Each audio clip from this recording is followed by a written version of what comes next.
আবারও পুরনো চেহারায় ফিরছে নন্দীগ্রাম। নন্দীগ্রামে ওর অগ্নিগর্ভ পরিস্থিতি, যে ছবি আপনাদের দেখাচ্ছিলাম বিরতিতে যাওয়ার ঠিক আগে, আপনারা দেখতে পাচ্ছেন নন্দীগ্রামের ছবিটা এই মুহূর্তে কি পরিস্থিতি তৈরি হয়েছে, একেবারে অগ্নিগর্ভ পরিস্থিতি নির্বাচনের প্রাক্কালে।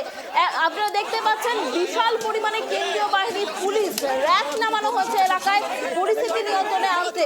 যে ভোটের আগে, লোকসভা ভোটের আগে আবারও কি পুরনো চেহারায় ফিরছে নন্দীগ্রাম, এমনটাই কিন্তু প্রশ্ন উঠছে মানুষের মনে। এই বিষয়ে আবারও কথা বলবো, আমাদের সঙ্গে রয়েছে নন্দীগ্রাম থেকে একেবারে গ্রাউন্ড জিরো থেকে আমাদের প্রতিনিধি চন্দন বারিক। চন্দন, দেখো যে বিষয়টা তোমার থেকে কথা বলছিলাম আমরা, একেবারে নন্দীগ্রামে অগ্নিগর্ভ পরিস্থিতি, বর্তমানে কি পরিস্থিতি এলাকায়, কি দেখতে পাচ্ছ? এই মুহূর্তে কিন্তু যথেষ্ট উত্তেজনার পরিবেশ রয়েছে নন্দীগ্রাম এলাকা জুড়ে। বিশাল পরিমাণে পুলিশ মোতায়েন রয়েছে, শুধু পুলিশ নয়, কেন্দ্রীয় বাহিনীর যে জওয়ানরা তারাও রয়েছে, মোড়ে মোড়েই পুলিশ মোতায়েন রয়েছে। তবে বিক্ষোভকারীরা যারা সকাল থেকে দফায় দফায় বিক্ষোভে নেমেছিলেন তাদেরকে কিন্তু ঘটনাস্থল থেকে কিছু দূর হাঁটানোর জন্য পুলিশ চেষ্টা চালিয়ে যাচ্ছে। অনেক জায়গায় পুলিশ লাঠিও চালিয়েছে বলে আমরা যেটা দেখতে পাচ্ছি। পুলিশ জোরপূর্বক লাঠি চার্জ করেছে, কারণ যেখানে মনসাতলাতে ঘটনাটা ঘটে সেখানে কিন্তু বিজেপির যারা কর্মী সমর্থকেরা তারা উত্তেজিত হয়ে ঘটনাস্থলে বেশ কয়েকটি দোকানে অগ্নিসংযোগের ঘটনা ঘটায়। রাস্তার মোড়ে মোড়ে টায়ার জ্বালিয়ে তারা বিক্ষোভে সামিল হন। সেই ঘটনা যাতে নতুন করে আবার উত্তেজনার পরিবেশ সৃষ্টি যাতে না করাতে পারে, পুলিশ কিন্তু এই মুহূর্তে যথেষ্ট তৎপরতার সাথে আন্দোলনকারীদেরকে পিছু হাঁটাতে মরিয়ার চেষ্টা চালাচ্ছে। তবে এলাকায় কিন্তু যথেষ্ট উত্তেজনার পরিবেশ তৈরি হয়েছে। আর কয়েক ঘন্টা পরেই কিন্তু ভোট, আমাদের পূর্ব মেদিনীপুর জেলার তমলুক এবং কাঁথি লোকসভা কেন্দ্রে ভোট রয়েছে। ভোটের আগে এই অশান্তির পরিবেশ ভোটারদের কতটা আশ্বস্ত করা যায় সেদিকেও যেমন প্রশ্নচিহ্ন দেখা দিয়েছে। একেবারে নিরাপত্তার বিষয়ে আবার প্রশ্নচিহ্ন, ভোটের মুখে আবার সেই সংবাদ শিরোনামে নন্দীগ্রাম। গত কয়েক বছর আগেই নন্দীগ্রামে সংবাদ শিরোনামে ছিল, সেই নন্দীগ্রাম আবার উত্তপ্ত হয়ে ওঠায় পরিস্থিতি যথেষ্ট কিন্তু পুলিশ তৎপরতার সহিত মোকাবিলার চেষ্টা চালাচ্ছে। ভোটের দুদিন আগেই নন্দীগ্রামে বিজেপির যে মহিলা কর্মী খুনের ঘটনায় কিন্তু আবার নতুন করে একটা উত্তেজনার পরিবেশ সৃষ্টি হলো। যেটা অভিযোগ আসছে বিজেপি কর্মী সমর্থকদের তরফে, তৃণমূল আশ্রিত দুষ্কৃতীরা এই ঘটনা ঘটিয়েছে, যাতে ভোটারদেরকে ভয় দেখাতে তারা এই ঘটনা ঘটিয়েছে, যাতে কেউ মানুষজন স্বতঃস্ফূর্ত ভাবে ভোট কেন্দ্রে গিয়ে ভোট দিতে না পারে। সেই জন্য অশান্তির একটা পরিবেশ তৈরি করেছে। বুথ পাহারা দেওয়ার সময় আচমকাই দুষ্কৃতীরা হামলা চালায় বলে যারা স্থানীয় বিজেপির কর্মী সমর্থকেরা রয়েছে তারা জানায়। ওই ঘটনায় কিন্তু রসিকলা আড়ি ঘটনাস্থলে অস্ত্রের কোপেই মৃত্যুবরণ হয়। তাকে বাঁচাতে গেছিল তার ছেলে কিন্তু গুরুতর জখম হয়েছে, এই মুহূর্তে কলকাতায় ভর্তি রয়েছে। এই ঘটনাকে আরো বেশ কয়েকজন আহত হয়েছে, যাদেরকে নন্দীগ্রাম সুপার স্পেশালিটি হাসপাতালে ভর্তি করা হয়েছে। এই ঘটনা ঘিরে কিন্তু রাজনৈতিক মহলে তীব্র চাঞ্চল্য ছড়িয়েছে। এই মুহূর্তে নন্দীগ্রামে কিন্তু যথেষ্ট উত্তেজনার পরিবেশ তৈরি হয়েছে। পুলিশ কিন্তু এখনো পর্যন্ত এই ঘটনার কাউকে গ্রেপ্তার না করতে পারলেও কিন্তু পুলিশ তদন্ত শুরু করেছে। এই ঘটনা কিন্তু কড়া হাতে মোকাবিলার একটা মরিয়া প্রচেষ্টা চালাচ্ছে। অনন্যা। চন্দন, আরো যে বিষয়টা তোমার কাছে জানতে চাইবো, যেমনটা তুমি বললে পুলিশ একেবারে শক্ত হাতে সেখানে পরিস্থিতি নিয়ন্ত্রণে আনার চেষ্টা করছে এবং আমরা সেই ছবি দেখতে পাচ্ছি, একেবারে লাঠি চার্জ করছে পুলিশ বিক্ষোভকারীদের বিরুদ্ধে। তোমার কাছে আরো যে বিষয়টা জানতে চাইবো, যে এই যে একটা খুন হয়ে গেল, এই যে একটা প্রাণ ঝরে গেল, তার জন্য কি থানায় অভিযোগ দায়ের করা হয়েছে, তদন্ত কি শুরু হয়েছে?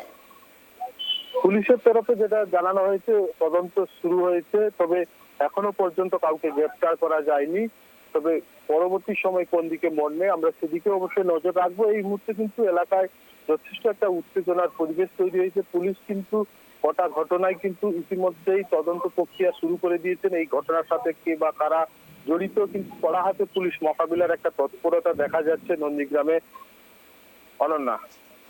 চন্দন, আরো যে বিষয়টা জানতে চাইবো, ওই যে বুথ এলাকায় যেখানে ঠিক খুনটা হয়েছিল সেখানে কি কোনো সিসিটিভি ছিল, সিসিটিভি ফুটেজ কি খতিয়ে দেখা হচ্ছে? ওই মনসাতলা মোড়, যেটা নন্দীগ্রামের মনসাতলা মোড়ে এই ঘটনাটি ঘটেছে, সেখানে কিন্তু পুলিশ তদন্ত শুরু করেছে। সিসিটিভি ফুটেজ বা যেগুলো বাড়ির যাদের পার্সোনাল যাদের বাড়ি রয়েছে সেই বাড়ির কোনো সিসিটিভির ফুটেজ রয়েছে কিনা সেই সমস্ত দিক কিন্তু পুলিশ খোলা রেখে সমস্ত কিছু ঘটনা এই মুহূর্তে তদন্ত শুরু করেছে। এলাকায় কিন্তু পুলিশ প্রত্যেকের সাথে কথা বলছে। সেই সমস্ত এলাকায় যে মনসা মোড়ে ঘটনাটি ঘটেছে সেখানকার স্থানীয় যারা বাসিন্দা রয়েছিলেন এবং ঘটনার সময় যারা রয়েছিলেন তাদের সাথে কথা বলে ঘটনার গতি প্রকৃতি সম্পর্কে পুলিশ ইতিমধ্যেই তদন্ত শুরু করেছে। চন্দন, আমরা যে ছবিটা দেখতে পাচ্ছি ভোটের আগে কার্যত ফের আবারও অশান্ত নন্দীগ্রাম, একেবারে অগ্নিগর্ভ পরিস্থিতি, মানুষজন আতঙ্কে রয়েছেন, দোকানপাট জ্বালিয়ে দেওয়া হচ্ছে, টায়ার জ্বালিয়ে বিক্ষোভ দেখাচ্ছেন বিজেপির কর্মী সমর্থকরা। অন্যদিকে তৃণমূল মুখে কুলু পেটেছে আমরা দেখতে পাচ্ছি। বিজেপির তরফে কি কোনো নেতৃত্বকে দেখা যাচ্ছে এলাকায়? এই মুহূর্তে কিন্তু স্থানীয় মানে নেতৃত্ব রয়েছে, ওনারাই এই আন্দোলনের নেতৃত্ব দিচ্ছে। সেইরকম কোনো মানে জেলা স্তরে বা রাজ্য স্তরে কোনো নেতৃত্ব নেই ঘটনাস্থলে। যারা বিজেপির স্থানীয় ওখানকার বুথ এবং পঞ্চায়েত লেভেলের কর্মী সমর্থকেরা রয়েছে তারাই এই ঘটনার নেতৃত্বে রয়েছেন। তবে তৃণমূলের তরফ থেকে এখনো পর্যন্ত এই ঘটনার কোনো প্রতিক্রিয়া পাওয়া যায়নি। পরবর্তী সময় আমরা চেষ্টা চালাবো তৃণমূল এই ঘটনার সম্পর্কে কি বলেন, আমরা সেদিকেও নজর রাখবো। সেই সঙ্গে পুলিশ এই ঘটনায় কতটা তদন্তের গতি প্রকৃতি এগিয়ে নিয়ে যায় বা কেউ গ্রেপ্তার হয় কিনা আমরা সেদিকেও যেমন নজর রেখেছি। সেই সঙ্গে গোটা ঘটনার এলাকায় পরিস্থিতির উপর আমাদের নজর থাকবে। আমরা প্রতিনিয়ত আপডেট তুলে দিব আমাদের দর্শকদের কাছে। আমরা দায়বদ্ধ। টাইম টিভির যারা দর্শক রয়েছেন এই মুহূর্তে জানিয়ে রাখবো নন্দীগ্রাম এলাকায় যথেষ্ট কিন্তু উত্তেজনার পরিবেশ রয়েছে। যথেষ্ট এলাকায় যেখানে মনসা তোলা সেই সমস্ত এলাকায় কিন্তু আজ সকাল থেকেই দোকানপাট বন্ধ। মানুষ কিন্তু একটা এক প্রকার ভয়ে কবলিত জর্জরিত এই মুহূর্তের এইরকম পরিস্থিতির ঘটনায় দেখে। না দোকানপাট কি খোলা রয়েছে নাকি সমস্ত দোকানপাট বন্ধ করে দেওয়া হয়েছে? ওই এলাকায় বেশ কিছু দোকানপাট বন্ধ রয়েছে, যেহেতু ঘটনাস্থল ওই মনসাতলায় কিন্তু দোকানপাট বন্ধ রয়েছে। তবে বিজেপির কর্মী সমর্থকেরা সকালের দিকে যখন খবরটা ছড়িয়ে পড়ে তখন তারা যখন আন্দোলন শুরু করে ওই সময় কিছু দোকান খোলা ছিল, বেশ কিছু দোকান জ্বালিয়ে দেয়। তারপরে কিন্তু এলাকায় পুরো কার্যত শুনশান, চেহারা নেই। ওই সমস্ত এলাকায় যে দোকানগুলো ছিল তারা বন্ধ করে পালিয়ে যায়। ওদের আন্দোলনটা ধরে তারপরেই পুলিশ ঘটনাস্থলে চলে আসে। পুলিশ পুরো গোটা এলাকায় ঘিরে রাখে। যারা বিক্ষোভকারীরা ছিল আন্দোলন তাদেরকে পিছু হাঁটাতে পুলিশ বেশ কিছু জায়গায় লাঠিচার্জও করেছে বলে জানা যায়। তবে এই মুহূর্তে এলাকায় যথেষ্ট থমথমে পরিবেশ। গোটা এলাকা ঘিরে রেখেছে কেন্দ্রীয় বাহিনীর জওয়ান এবং রাজ্য পুলিশের টিম। নন্দীগ্রাম থানার পুলিশ কিন্তু গোটা ঘটনার তদন্ত শুরু করেছেন। কেউ বা কারা এই ঘটনার সঙ্গে জড়িত ছিল তাদেরকে খুঁজতে পুলিশ কিন্তু এই মুহূর্তে যথেষ্ট তৎপরতার সঙ্গে তদন্ত শুরু করেছে। অনেক ধন্যবাদ চন্দন আমাদের সঙ্গে থাকার জন্য। আপনাদের এই মুহূর্তে ঠিক দুটো ছবি দেখাচ্ছি। একদিকে আপনারা দেখতে পাচ্ছেন যে আগুন জ্বলছে আর অন্যদিকে পুলিশের লাঠিচার্জের ছবি। এই ঘটনার সূত্রপাত কিন্তু গতকাল রাত থেকে। আর ভোটের ঠিক দুদিন আগে নন্দীগ্রামে খুন হয়েছেন বিজেপির এক মহিলা সমর্থক, পাশাপাশি আহত হয়েছেন আরো 7 জন। আর এই ঘটনায় অভিযোগের তীর উঠেছে তৃণমূলের দিকে। কিন্তু এই ঘটনার পর কার্যত মুখে কুলু পেটেছেন তৃণমূল নেতৃত্বের তরফে কিন্তু কোনো রকম প্রতিক্রিয়া পাওয়া যায়নি।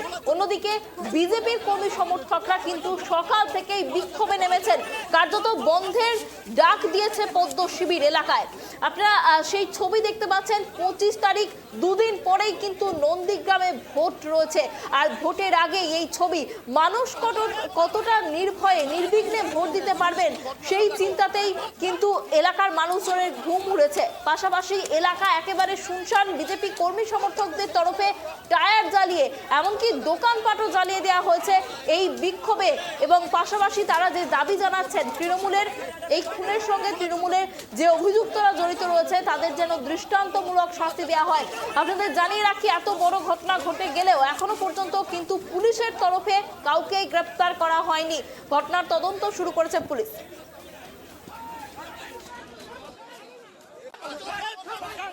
আপনার কে হন? কি হয়েছিল কালকে? আমি তো থাকবার শরীরটা ভালো নেই বলতেছে, শুয়ে বলে আনবো সেই যে কথা বলছি। সকালে উঠে দেখি থাকবেন নেই, রাতে 2টার সময় উঠে দেখি ঠাকুমা ঘরে নেই। উনি অত রাতে কোথায় গেছিলেন? আমি জানি। কি তারপরে কি শুনলেন?